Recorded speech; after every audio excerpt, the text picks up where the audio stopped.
ओम शांति। आज बाबा के अव्यक्त महावाक्य हैं। बाबा कहते हैं, बाप व सर्व का प्रिय बनने के लिए संतुष्ट मणि बन हर परिस्थिति के प्रभाव से मुक्त रहो। कल भी बाबा के अव्यक्त महावाक्यों में बाबा ने कहा था कि अंतर्मुख अवस्था में रहो। जितना अंतर्मुखी अवस्था में रहेंगे उतना सदा सुखी रहेंगे और संतुष्ट भी रहेंगे। संतुष्टता के लिए बाबा बताते हैं, जिसके पास सर्व प्राप्तियां होंगी वो सदा संतुष्ट होगा। प्राप्तियां हैं तो उसका आधार क्या दिखाई देगा कि वो सदा संतुष्ट दिखाई देगा। बाबा कहते प्राप्तियां कौन सी हैं? सर्व संबंधों की और संपत्ति की। यानी जब सर्व संबंध एक बाप से जोड़ लिए और बाप के सर्व खजाने सर्व संपत्ति के अधिकारी हो लिए तो सदा संतुष्ट। जो हो रहा है अच्छा, जो होगा अच्छे से अच्छा, चिंता किसी बात की नहीं। क्योंकि कहावत भी है ना, चिंता ताकि कीजिए जो अनहोनी होए। इसलिए ड्रामा बना बनाया है तो चिंता किसकी करनी। इसलिए बाबा कहते हैं सदा अंतर्मुखी और सदा संतुष्ट रहो। बाबा कहते हैं सदा संतुष्ट आत्मा का वायुमंडल में प्रभाव पड़ता है। बाबा कहते हैं संतुष्ट आत्मा सदा बाप के और सर्व के समीप और समान स्थिति में रहती है, यानी साक्षी दृष्टा बन जाती है। इसमें त्रिकालदर्शी अवस्था, साक्षी दृष्टि अवस्था, हर कर्म त्रिकालदर्शी होकर के तीनों कालों को परख कर कर्म करने चाहिए। बाबा कहते तीन काल को परख कर कर्म करने वाले दो बातों का अवश्य ध्यान देना चाहिए। कौन सी दो बातें बाबा बताते हैं? संबंध और संपत्ति। संबंध भी अविनाशी और संपत्ति भी अविनाशी। वह प्राप्त होता है अविनाशी बाप के द्वारा।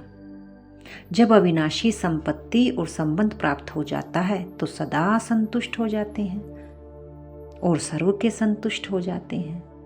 बाबा कहते हैं जब परिस्थितियां सामने आती हैं तो ऐसा महसूस करते हैं जैसे मिक्की माउस का खेल चल रहा है। जो बच्चे साक्षी दृष्टा होते हैं वो परेशान कभी नहीं होते। इसलिए अंतर्मुखता में ही सारे गुण समाये हुए हैं।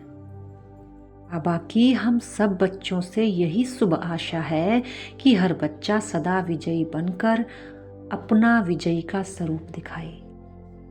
बाबा कहते हैं, बाबा कह रहे हैं कभी कभी शब्द यूज ना करो कि कभी कभी के विजयी और कभी कभी के हार खाली। सदा शब्द याद रखो, क्योंकि बाप ने सदा का वर्षा दिया है, कभी कभी का नहीं। क्योंकि बाबा जो हमें वरदान देते हैं वो सदा काल का ही होता है, लेकिन हम उसको यूज कभी कभी करते हैं, इसीलिए वो हमारे लिए कभी कभी हो जाता है। बाबा जन्म लेते ही सभी बच्चों को कौन सा वरदान देते हैं? सदा योगी भव, सदा पवित्र भव। उस वरदान द्वारा जो प्राप्तियां होती हैं वे सदा के लिए होती हैं, कभी कभी के लिए नहीं। बाप दादा कहते हैं बाबा की लास्ट बच्चे से भी यही आशा है, कभी कभी शब्द खत्म करो, सदा का वरदान याद रखो। कि बाप दादा एक ही समय पर एक ही वरदान सभी बच्चों को देता है। बाप दादा हर एक बच्चा नंबरवार भले है, लेकिन मेरा बाबा कहा तो हर रोज वरदान का अधिकारी बन गया।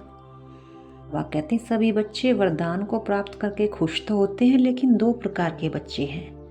एक बच्चे वरदान को देखकर खुश जरूर होते हैं, लेकिन आगे नंबर वही लेता है जो सिर्फ वरदान को देखकर खुश नहीं होता, वर्णन नहीं करता कि ये मेरा वरदान है, लेकिन वरदान को फलीभूत करता है और उससे फल निकालता है। बीज है लेकिन फल की फलीभूत, बीज को फलीभूत नहीं करें, फल नहीं निकालें तो सिर्फ खुशी होती है।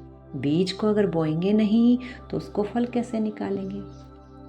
और बीज को बोते हैं तो उसको पानी भी चाहिए, सूरज की किरणें भी चाहिए।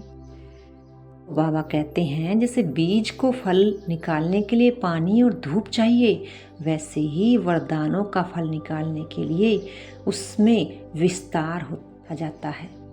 अपने ही मन से वरदान के फल द्वारा वृद्धि होती जाए। वरदान को बार बार स्मृति में लाओ, स्मृति स्वरूप के स्थिति में स्थित रहो। बार बार सिमरन नहीं करना, लेकिन स्मृति का पानी देना है और स्वरूप में स्थित होना है। धूप लगाना तो यह फलीभूत हो जाएगा। बाबा कहते हैं स्मृति स्वरूप होना, पानी देना है और उसको स्वरूप बना लेना, धूप दिखाना है। तभी वरदान फलीभूत होगा, तभी दूसरों को भी उस फल का अनुभव करा सकते हैं। बाबा कहते हैं बच्चों की पढ़ाई का रिजल्ट अचानक ही आना है, इसके लिए सदा एवर रेडी रहो, सदा शब्द याद रखो। बाप दादा कहते हैं तीव्र पुरुषार्थी बनो। ऐसा नहीं 1 घंटा बाबा को याद कर लिया साधारण रीति से, साधारण पुरुषार्थ में रहेंगे तो 1 घंटे के अंदर ही अचानक का पेपर आ गया तो उसमें कैसे पास होंगे, और उसी में अंतमति सती गति होनी है, तो इसमें भी बहुत काल का अभ्यास चाहिए। आप दादा कहते हैं सेकंड में बिंदु, फुल स्टॉप। बाबा ने 3 बिंदी का सहज मार्ग बताया, रास्ता बताया है। बाबा कहते हैं आत्मा बिंदी, परमात्मा बिंदी और जो भी ड्रामा है ये सब बिंदी। बाबा कहते हैं तीनों बिंदियों को समय पर कार्य में लगाना है। ऐसा ना हो समय चला जाए और फिर कोई सी बिंदी भी कहीं लगा दो, ऐसा नहीं।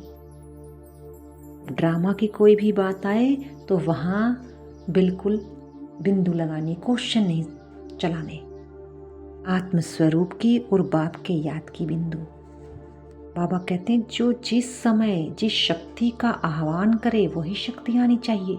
ऐसा ना हो कि बुलाना चाहो सहन शक्ति को और आ जाए सामना करने की शक्ति लेकिन उस समय काम की नहीं है। शक्ति तो आएगी लेकिन उस समय काम की नहीं, क्योंकि जोन सी चाहिए थी वो ही ना आए और दूसरी आ जाए, फिर क्या काम की। बाबा कहते हैं सर्व खजानों की चाबी ये 3 बिंदियां हैं, आप, बाप और ड्रामा। बाप दादा का भी एक संकल्प है। बाबा कहते हैं बताएं सब करोगे, हाथ उठाओ। अच्छा, मन का हाथ उठाना, शरीर का नहीं, क्योंकि मन का हाथ ही पक्का हाथ होता है। बाबा की हर एक बच्चों से यही शुभ आशा है कि 15 दिन के बाद फिर बाबा का मिलना होता है। तो ये जो 15 दिन बीते उसमें यह विशेष अभ्यास करो। ट्रायल के लिए रहना तो सदा है, लेकिन पहले ट्रायल करके देखो 15 दिन के लिए। अपने अपने कनेक्शन वाले सेंटर्स पर भी कराओ, चक्कर लगा के फ़ोन करके उनको भी याद दिलाओ कि होमवर्क कर रहे हैं। होमवर्क क्या है? इजी है। हर एक भिन्न भिन्न सर्कमस्टांस बातों से क्रॉस तो करते ही हो, लेकिन यह 15 दिन हर एक को संकल्प वाणी और कर्म में कम से कम 80% मार्क्स लेनी है। फिर भी बाप दादा ने 20% छुट्टी दे दी है मंजूर? मंजूर है। ये काम बाबा ने दिया है। 15 दिन के लिए माया भी सुन रही है। बाबा कह रहे हैं ये माया भी सुन रही है, लेकिन तुम्हें पास होकर दिखाना है। आज बाबा ने हम सबको 15 दिन का होमवर्क दिया है। बाबा कहते हैं ट्रायल तो करो, 80% तक पास होकर दिखाना है। बाबा कहते हैं इसमें संकल्प भी वेस्ट ना जाएं, युद्ध ना करनी पड़े, विजयी 15 दिन के लिए विजयी बनो। बाबा कहते हैं एवर रेडी का अभ्यास सदा पक्का हो और इसके लिए बहुत समय का अभ्यास चाहिए। आज का वरदान है बाप के हाथ और साथ की स्मृति से मुश्किल को सहज बनाने वाले बेफिक्र व निश्चिंत भव। जैसे किसी बड़े के हाथ में हाथ होता है तो स्थिति बेफिक्र व निश्चिंत रहती है। ऐसे हर कर्म में यही समझना चाहिए कि बाप दादा मेरे साथ भी है और हमारे इस अलौकिक जीवन का हाथ उनके हाथ में है, अर्थात जीवन उनके हवाले है, तो सेवा जिम्मेवारी भी उनकी हो जाती है। सभी बोझ बाप के ऊपर रख अपने को हल्का कर दो। बोझ उतारने व मुश्किल को सहज करने का साधन है बाप का हाथों साथ, बाबा की श्रीमत और बाबा की याद। स्लोगन है, पुरुषार्थ में सच्चाई हो तो बाप दादा की एक्स्ट्रा मदद का अनुभव करेंगे। अगर आप सच्चे दिल से आगे बढ़ने का पुरुषार्थ कर रहे हो तो बाबा की सर्व शक्तियों की मदद एक्स्ट्रा अनुभव होती है। अच्छा, ओम शांति।